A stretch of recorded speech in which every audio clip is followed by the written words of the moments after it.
You know, when it comes to your diet, you can either eat rich food, which is natural and unprocessed, or poor foods that are highly processed. And some of those foods are actually pretty dangerous. Well, joining me now are Mira and Jason Calton. Welcome. Thanks for coming on the show. Oh, thanks for having us. All right, so I love this. Tell me about this book. I love the title, Rich Food, Poor Food. What's the basis for it? Right, so rich food does not mean expensive food. Rich food, poor food is a grocery purchasing system, or a GPS. We take you down every aisle in the grocery store, from produce to pasta and every aisle in between, to show you how to find rich foods, or micronutrient-rich foods. Of course, micronutrient meaning vitamins and minerals. But we also teach you how to avoid over 150 potentially dangerous ingredients. We call them poor food ingredients. Things like hormones, pesticides, GMOs, or genetically modified organisms, and all of the banned food ingredients we're going to talk about here today. Okay, so one of the things you guys talk about in the book is fake colors, and I can't stand fake colors because these, well, some of these look really, really fake. Absolutely. Yeah. I mean, this is not the color your food should be. Right. There's actually 5 artificial colors that have been banned in other countries. They're red 40, blue 1, blue 2, yellow 5, and yellow 6. And they're in our food. They're in all over our food, and a lot of them are in kids' food, and that's even more dangerous because those little bodies don't need all that artificial color. They've been banned because they're carcinogenic, and also because human genes have been shown to mutate when people have eaten a lot of these artificial colors. And our kids, unfortunately, eat a lot of this stuff. But we have other stuff on the list as well. All right, another thing to be concerned about is olestra. Tell me about that.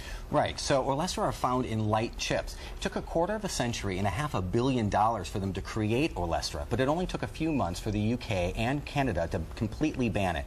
What it does is it doesn't allow your body to absorb the fat-soluble vitamins that we need. So it's a fat that literally just goes right through you. It causes stomach problems, and because it goes right through you, it can cause some pretty embarrassing bathroom fright, too. Oh, right, like what we're talking about, loss of control. Yes. Let's say, so call it Yes. that. Okay, another one, brominated vegetable oil, or BVO. Doesn't sound harmful. No, it doesn't. And in fact, it looks a lot like this first one because not only does this have the BVO, but it also has the artificial colors. Wow. BVO is banned in over 100 countries. So right there is telling you that it's not very safe. The U.S. government has actually said it's only allowed for an interim basis. That interim basis has been 42 years. Wow. Let's move forward. And what BVO does is it causes a brominated thyroid, which causes everything from a slow metabolism all the way to thyroid cancer.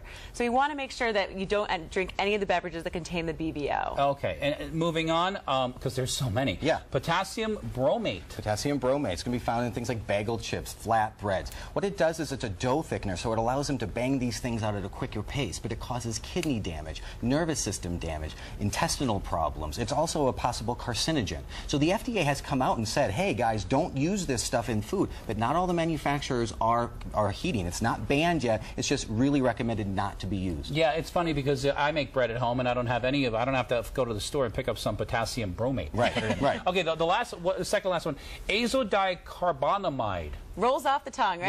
Yeah, it's like a science lab. Exactly. And the crazy thing about that is it's also in your house in some household products because it's usually used for foaming plastics. Oh. It's in the soles of your sneakers. So if you're going to eat your sneaker, then you can eat this as well. Wow. It's actually a horrible thing, azodicarbonamide. It causes asthma. It's an asthma-causing allergen, and it's really something that shouldn't be used either. Okay, well, guys, and finally, real quick, BHA, BHT? Yeah. Really quick. National Institute of Health says that it is considered a carcinogen.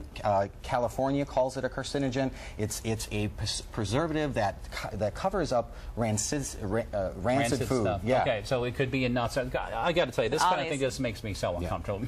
Mira, Jason, thanks so much for coming in. Really appreciate it. Thank you very much. Thank you.